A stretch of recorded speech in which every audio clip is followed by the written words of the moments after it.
apa kabar sahabat bisnis terbaru? Memang ada banyak cara budidaya belut yang umum di masyarakat, salah satunya yaitu di dalam tong, menggunakan kolam terpal bahkan juga menggunakan media lumpur. Tetapi ada cara praktis dalam budidaya belut yaitu dengan cara media air bersih. Salah satu keunggulan budidaya belut menggunakan media air bersih yaitu adanya kemudahan dalam mengontrol dan mengamati perkembangan belut. Sebab bibit belut yang dikembangkan akan gampang untuk dilihat. Ini dia cara sukses budidaya belut di air bersih tanpa lumpur bagi pemula.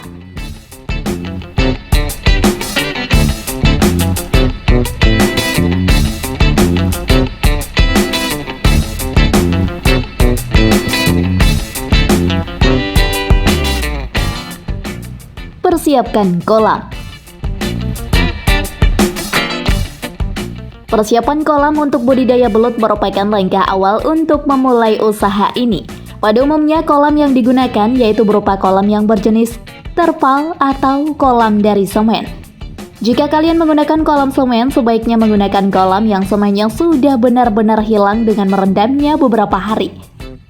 Untuk kolam terpal kalian juga bisa mengimprovisasi sendiri. Dapat juga menggunakan bambu maupun kayu untuk menopang terpalnya supaya tidak roboh saat diisi air. Pada bagian dasarnya jika kalian beri genteng maupun media lain sebagai tempat persembunyian belut.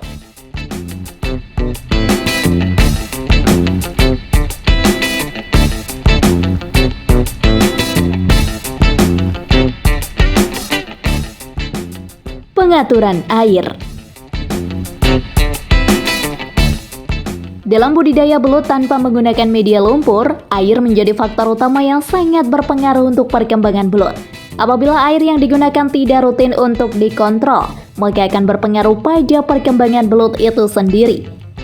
Untuk air yang baik digunakan pada proses pembesaran, sebaiknya menggunakan air sumur maupun juga dari sumber mata air.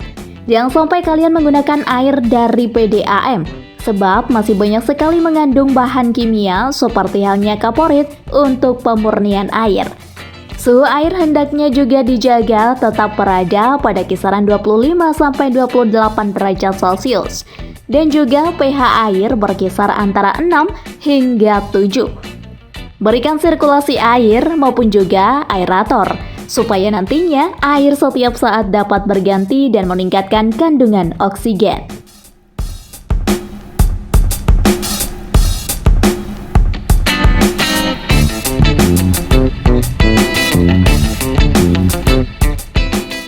Pemilihan bibit belut. Kualitas bibit untuk budidaya belut sendiri menentukan hasil panen. Jadi kalian di sini harus memperoleh bibit yang berkualitas dan unggul. Di bawah ini merupakan beberapa ketentuan dalam pemilihan bibit yang baik. Di antaranya yaitu bibit sehat serta tidak terdapat bekas luka, pergerakan bibit lincah serta agresif, tidak lemah ketika dipegang, ukuran bibit harus seragam.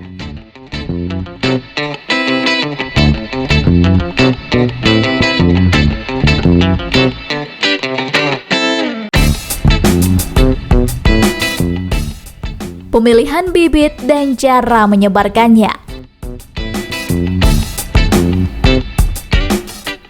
Jika sudah menyiapkan tempat untuk budidaya belut, maka untuk langkah selanjutnya yang perlu dipersiapkan yaitu dengan menyiapkan bibit belut yang akan digunakan. Nah, kali ini Mimin akan memberikan bocoran mengenai ciri-ciri bibit baik yang harus diperhatikan pada saat budidaya belut. Belut yang digunakan tidak terluka atau cacat. Benih belut sebaiknya yaitu berukuran 10 hingga 12 cm. Belut masih dalam keadaan lincah. Belut tidak terlihat pucat atau adanya luka pada bagian tubuhnya.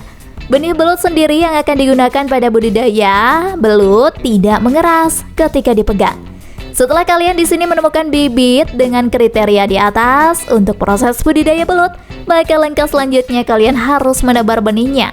Sebab budidaya belut tersebut tidak dilakukan dengan lumpur.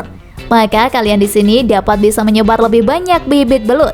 Jumlah bibit belut yang dibutuhkan untuk budidaya belut dengan kolam berukuran 1 x 1 meter yaitu kurang lebih 30 kg.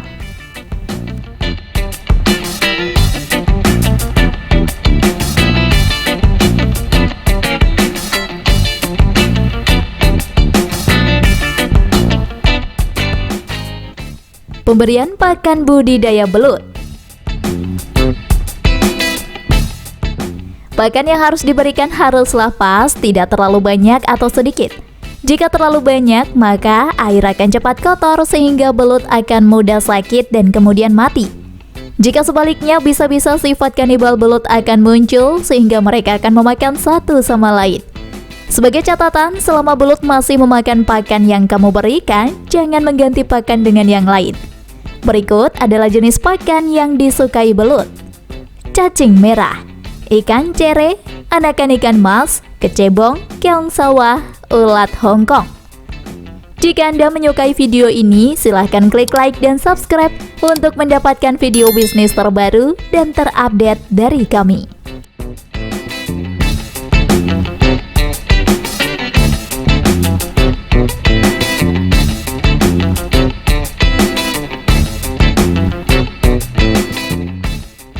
Proses perawatan. Kualitas air adalah hal yang mesti diperhatikan ketika melakukan budidaya belut. Selain itu, kamu juga harus memberi makan secara teratur dan segera menangani belut yang terlihat sakit. Ciri-ciri belut yang berpenyakit adalah sebagai berikut. Terus bergerak pada siang hari, selalu naik ke permukaan, saling serang satu sama lain. Adapun belut merupakan makhluk hidup yang mengeluarkan lendir pada tubuhnya sebagai mekanisme pertahanan diri. Lendir tersebut ternyata bisa dipengaruhi dan mempengaruhi pH air jika diproduksi terlalu banyak. Untuk itu, selalu pastikan untuk mengganti atau mensirkulasi air ketika keasaman maksimal melebihi 7 batas keasaman.